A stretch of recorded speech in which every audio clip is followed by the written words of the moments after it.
This hole is about 15 feet in diameter. It is roughly 5 to 6 inches deep from level here. And I'm going to fill that 4 to 5 inches with gravel, and I'm going to compact it really tight and make it as flat as possible. And I'm going to want it to slope a little bit this way. This right here is going to be a retaining wall. So I'm going to need to build my patio down first, and then I'm going to put bricks up level with the ground. Okay, I have this pretty well cut out and smoothed out. I tried to just evenly spread the dirt everywhere. And I went through and I stamped it down a little bit with this thing. You know, it doesn't hurt. Just go through and just kind of go through the whole area and stamp it down a little bit before I put my gravel on to fill in any loose areas.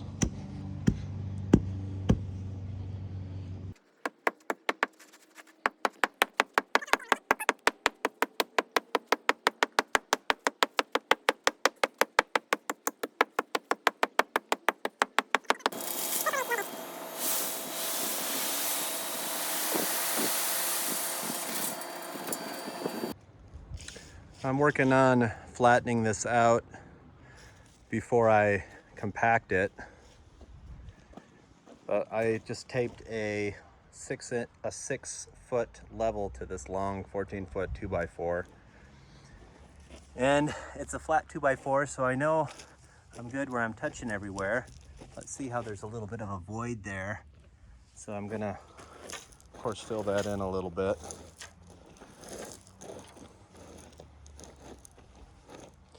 And then I'll just pivot it a little bit more this way. Right, here we go. And we'll see how we're doing. Looks like it's doing really good there. And on the level, you see I have the bubble there. I want it to drop a little bit. So if I lift up on the right, then it goes that way. So I know that I'm draining this way a little bit. I don't want to do a ton, but just enough for it to drain that way towards the grass. So that looks good. Let's pivot it again a little bit here. Another foot. Looks like it's hitting everywhere. Maybe I could put a little bit in here, a little. And that's looking good. And I'm still, bubble is still slightly that way, which means that it's sloping this way. And yeah, it's pretty well touching everywhere except a couple little spots underneath I can fill in some spaces. And it's still, bubble is still over to the left, which means it's sloping in the direction I want. So just go through the whole area here to make sure it's flat and that it's sloped in the right direction.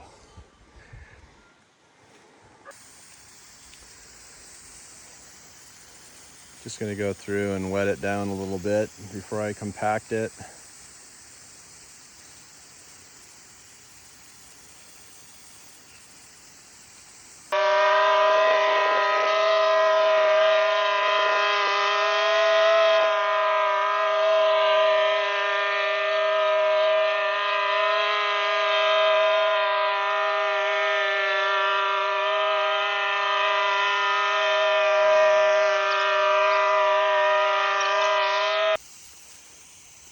I went over this once and did compact it down quite a bit.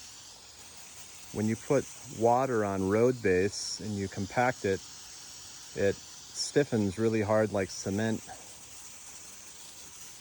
And it flattens out the area as well, which is really nice. So it's worth renting the compactor. You just wet it a couple times, compact it a couple times, and you are ready for the sand, the Paver sand. That is the end product after you compact it. I did throw some more road base in on some low spots and sprayed it down with a hose and compacted it again just so I could have it extra flat. It'll make everything easier, and it still does have the slope going from here to here.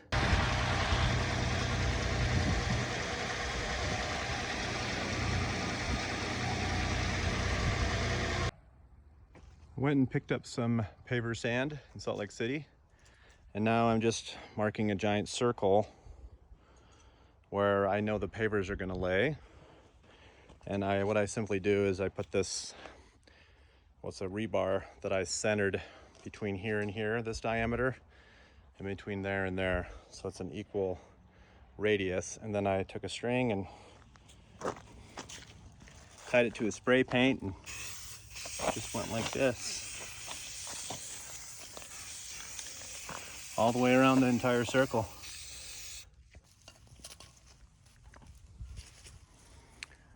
I'm gonna do this section of the fire pit first, this corner section. So I'm gonna start laying the paver sand over there, and then I'm gonna work my way over here, and then finally just finish this part off.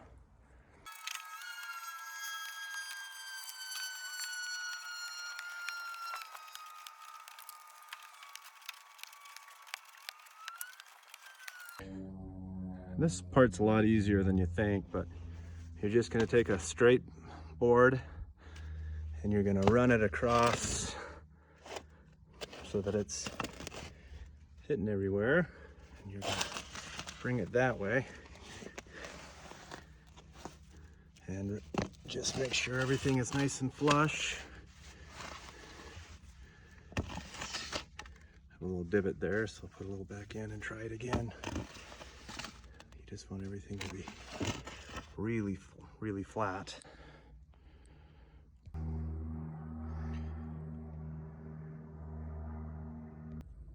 Eventually you will need to take these out, and when you do, just use one of these straight edges, and you can just clean it that way. Make sure it gets inside that little divot. I want to keep it nice and flat.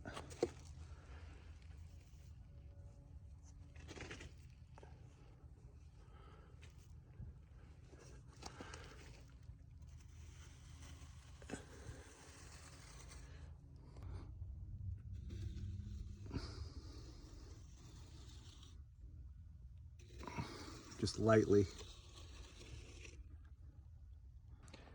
And finally, just to make sure you get everything off the top, you can run this board. Just make sure it's hitting at least 2, and you're pressed down on 2 of these, and you can run it the whole direction to flatten anything out. This is what the paver sand looks like. It's like play sand, but it has these little bit larger aggregates in it.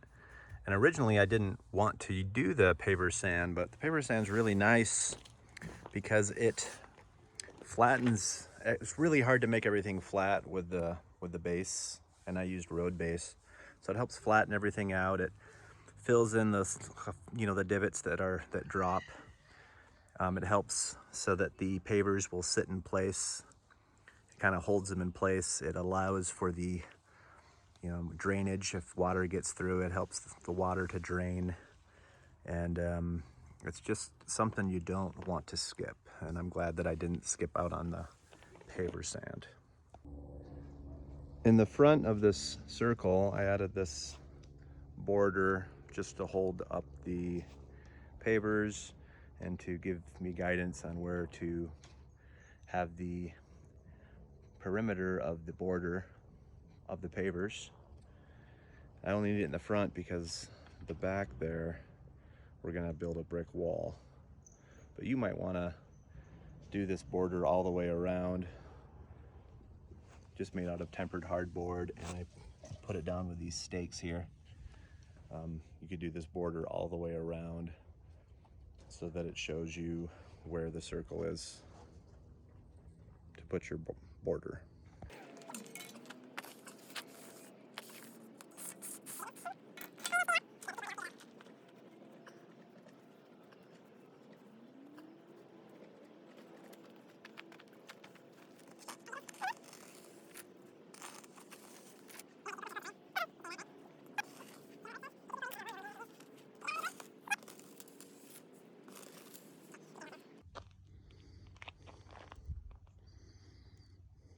That rock right there is my center. Just pulling these back and filling them in a little bit at a time.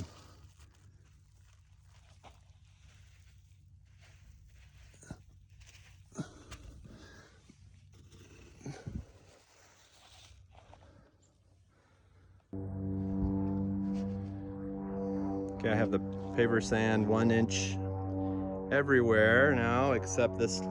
I left this as an access area so that I could start with my pavers here at that center. These are the tan and charcoal pavers. The Holland tan and charcoal pavers, and they're about, I bought over 702 of them. I got them for 52 cents a piece.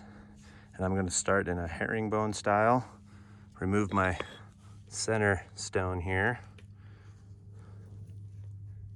And start with my first brick.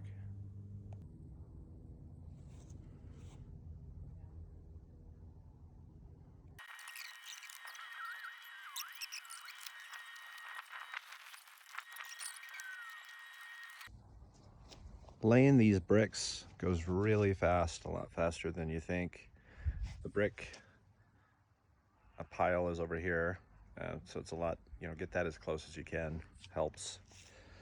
But we laid all these bricks in maybe an hour and a half, just me and my son. And now I'm ready to fill in the sand right here because I can walk on the bricks around here. Mm-hmm.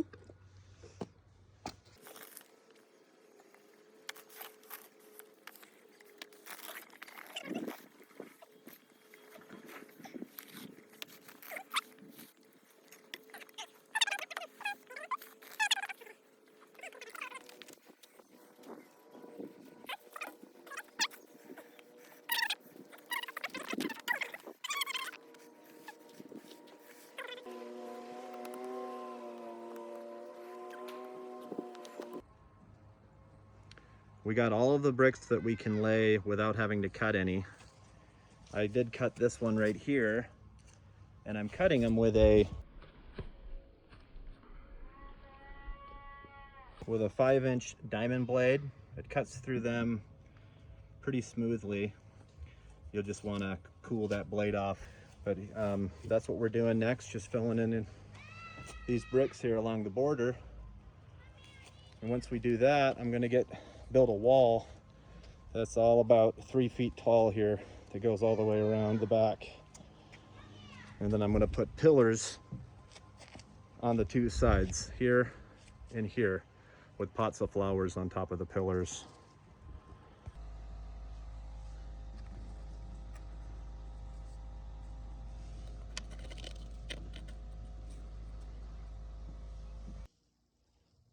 This is called polymeric paver sand, and it's meant to go in between the little joints up to about 1/4 of an inch, 3/8 of an inch.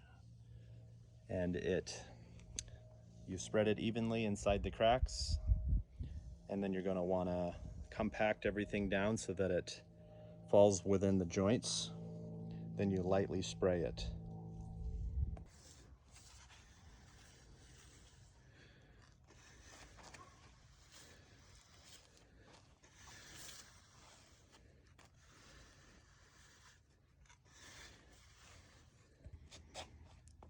I went through and spread all of the sand around pretty evenly. You want to go through and tamper it down either with a compactor or with one of these, and that'll jiggle the sand down into the cracks a little bit more. And then you want to go through one more time and put the sand on top, because you will have some voids after doing this.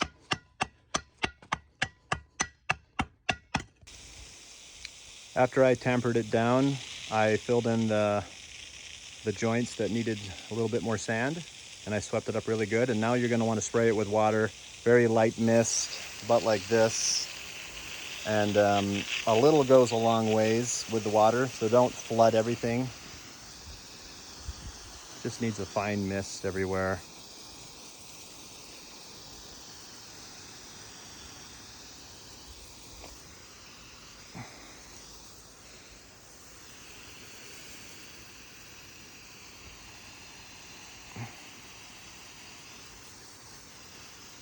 You don't want to flood any section, just lightly spray it, because it doesn't need a lot of water to set up the polymeric sand.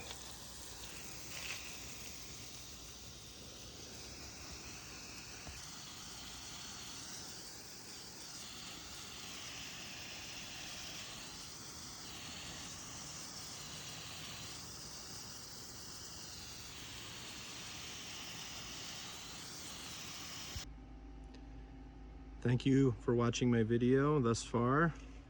I have a part 1 where I do the patio part, and then I have a part 2 where I show on how to do this wall.